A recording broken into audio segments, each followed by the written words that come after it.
Good morning friends, কেমন আছো তোমরা সবাই? আশা করি খুব ভালো আছো, আর আমিও কিন্তু খুব ভালো আছি। তো বাবুর স্কুলে যাবে আজকে। বাবুর স্কুলটা কিন্তু অনেক দিন আগেই খুলে গেছিলো, তো ওর শরীর খারাপের জন্য আমরা কিন্তু স্কুলে পাঠাতাম না। তো এই যে বেরিয়ে গেল বাবু আজকে স্কুলে। তো বন্ধুরা, এখন বেজে গেছে প্রায় 10:30, আর বাবু তো স্কুলে বেরিয়ে গেল। তো টুকটাক সমস্ত কাজই প্রায় রান্নাবান্নার দিকে সমস্ত কাজই হয়ে গেছে। তো এখন হচ্ছে আমি একটুখানি চান করব, চান করে আমিও কিন্তু রান্নাঘাটে বেরোবো। তো ওই আমার পার্লারে যে মেয়েটা আছে, ও একটা রূপোর ব্রেসলেট কিনবে, তো তার জন্যই যাবো রানাঘাটে। তো তোমাদের দাদাভাই আগে বেরিয়ে গেল, আর আমরা হচ্ছে পেছনে, মানে পরে টোটোতে যাব। তো চলো আমি একটু এদিকে রেডি হয়ে নিই, তারপরে আবার ফিরে আসছি।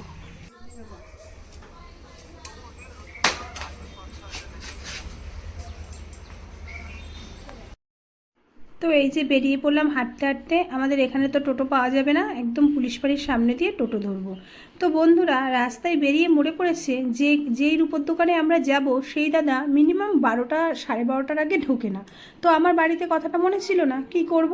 তারপরে ব্রিজের উপর অনেকক্ষণ দাঁড়িয়ে থেকে তারপরে গেছি হচ্ছে সেই রূপোর দোকানে। তো গিয়ে দেখি তখনও আসেনি দাদা। তো কী করব, রোদে রোদে ঘুরবো, তো কাজও ছিল না কোনো, তার জন্য অনেকক্ষণ ওই দোকানে বসেছিলাম আমরা। তো তারপরে অনেকক্ষণ বসার পরে দাদা এসেছিলো। দাদা আসার পরে দেখো এখানে অনেকগুলো ব্রেসলেট বার করে দিয়েছে। তো আমার অবশেষে এই ব্রেসলেটটাই পছন্দ হয়েছিল, আর আমি টোটোতে বসে ওকে পরিয়েও দিয়েছি। তো তারপরে দেখো বাড়িতে এসে দেখি মা রান্না করেছিল আজকে ভাত, আর সকালের লাল শাক, আর ছিল হচ্ছে চাল কুমড়ো, আর এটা হচ্ছে নতুন একটা আইটেম, কাঁঠালের বীজ সিদ্ধ করে পেঁয়াজ লঙ্কা দিয়ে মাখা, আর ছিল হচ্ছে লাল লাল করে চিকেনের ঝোল।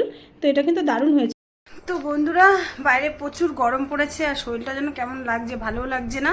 তো এই জন্য হচ্ছে তোমাদের মানে এই জন্য চান মানে আগেই খেয়ে নিয়েছি। যখন তোমাদের রান্নার রেসিপিগুলো দেখালাম তখনই কিন্তু খাওয়া দাওয়া সেরে নিয়েছি। আর তারপরে এখন একটু আগে স্নান করে পুজো দিলাম, কারণ মা হচ্ছে এই কদিন পুজো দিতে পারবে না। যাই হোক, আমাদের ঘরে যেহেতু গোপাল আছে, তো পুজো তো দিতেই হবে। আর তারপরে একটুখানি এই যে রেস্ট নিচ্ছি। আর তোমাদের দাদা হয়ে গেছে অরিত্রকে আনতে, আজকে স্কুলের খাতা দেবে বলে ওকে স্কুলে পাঠানো হয়েছিল। তো যাই হোক, ওর আস্তে আস্তে প্রায় 4টে 4:30 বেজে যাবে। আমি একটুখানি ঘুমিয়ে নিই, শরীরটা ভালো লাগছে না। তো চলো বিকেলে আবার দেখা করছি। তো আজকে বিকেলে পার্লারে কাজে সেরকম কারোরই মন ছিল না। তো আমরা হাঁটতে হাঁটতে যাচ্ছিলাম আমাদের পাশেরই একটা এই দোকানে। তো হঠাৎ করে মিষ্টি বললো যে পিসি কিছু খাবো, চলো খেয়ে আসি। তো প্রথমে ফুচকা খাওয়ার কথা বলেছিল, কিন্তু রাত হয়ে গেছিলো বলে আমি বললাম যে আর যেতে হবে না, দোকান থেকে কিছু কিনে নিই চল। তারপর দেখো এই যে আমরা 4জনে হাঁটতে হাঁটতে ওই দোকানটায় গিয়ে তো অনেক কিছু এনেছিলাম, কুরকুরে এনেছিল, চানাচুর এনেছিল, তো তারপরে একটা ঠান্ডা এনেছিল। তো এগুলো খেলাম বসে বসে।